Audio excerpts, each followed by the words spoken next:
بسم اللہ الرحمن الرحیم۔ حکیم مزمل رفیقی صحت قدر سے آپ سے مخاطب ہوں۔ آج ہم علاج بذریعہ قہوہ جات کے بارے میں جانیں گے کہ کس طرح سے قہوہ جات کے ذریعے سے علاج کیا جا سکتا ہے اور کس مزاج کے حامل فرد کو کس قسم کا قہوہ استعمال کروایا جائے تو اس کے لیے فائدہ مند ہوگا۔ تو آئیے آج ہم اس کے بارے میں جانتے ہیں۔ اس میں سب سے پہلے جو ہے وہ عضلاتی یعنی طب یونانی میں اس کو کہہ لیجیے سوداوی مزاج کا حامل قہوہ جات ہیں۔ یعنی اس میں وہ قہوہ جات ہیں کہ جو محرک قلب یعنی عضلات یا دل کو تحریک دینے والے جو قہوہ جات ہیں وہ اس میں شامل ہیں۔ تو عضلاتی کی بنیادی طور پر دو قسمیں ہیں۔ پہلی ہے عضلاتی اعصابی یعنی خشک سرد، جبکہ دوسری ہے عضلاتی غدی یعنی خشک گرم۔ تو اس طرح سے عضلاتی یا سوداوی مزاج کا جو حامل قہوہ ہوگا اس کی دو قسمیں ہوں گی، نمبر ایک عضلاتی اعصابی اور نمبر دو عضلاتی غدی۔ تو پہلے ہم چلتے ہیں عضلاتی اعصابی قہوہ کی طرف۔ اس میں پہلی چیز ہے گل بنفشہ۔ گل بنفشہ 3 گرام لیں گے۔ یہ آپ تصویر اپنی اسکرین پہ دیکھ رہے ہیں، لیکن اس صورت میں آپ کو یہ پنسار سے نہیں ملے گا، بلکہ یہ جو دوسری تصویر آپ دیکھ رہے ہیں اس خشک صورت میں آپ کو پنسار سے مل جائے گا۔ تو یہ گل بنفشہ آپ نے 3 گرام لینا ہے۔ اگر گل بنفشہ نہ ملے تو پھر بنفشہ بھی استعمال کیا جا سکتا ہے۔ دوسرے نمبر پہ جو چیز ہے وہ ہے اناب۔ اناب آپ کو لینا ہے 5 عدد۔ تیسری چیز خوب کلاں، یہ بھی 3 گرام لیں گے۔ یہ کیا چیز ہوتی ہے؟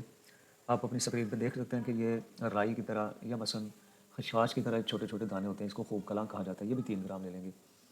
تو یہ تینوں چیزیں یعنی گل بنفشہ، اناب اور خوب کلاں۔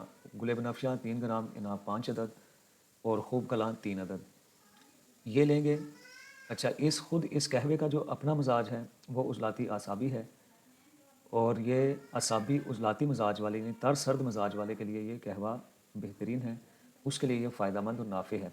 لہٰذا جس کا بھی مزاج اعصابی عضلاتی یعنی تر سرد ہو تو اس کے لیے عضلاتی اعصابی یعنی خشک سرد قہوہ کے جس میں گل بنفشہ، اناب اور خوب کلاں شامل ہیں، یہ اس کے لیے فائدہ مند ہے اور مفید ہے۔ اس کی تیاری کس طرح کی جائے گی کہ تینوں چیزیں لے کر 1 سے 1.5 کپ پانی میں ڈال دیں اور ہلکی آنچ پہ رکھ کر اس کو جوش دیں۔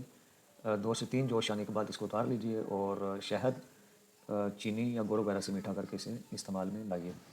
دوسرے نمبر پر عضلاتی غدی قہوہ ہے، یعنی خشک گرم جس کا اپنا مزاج ہے۔ اس میں پہلی چیز لونگ ہے، لونگ لیں گے 1 گرام۔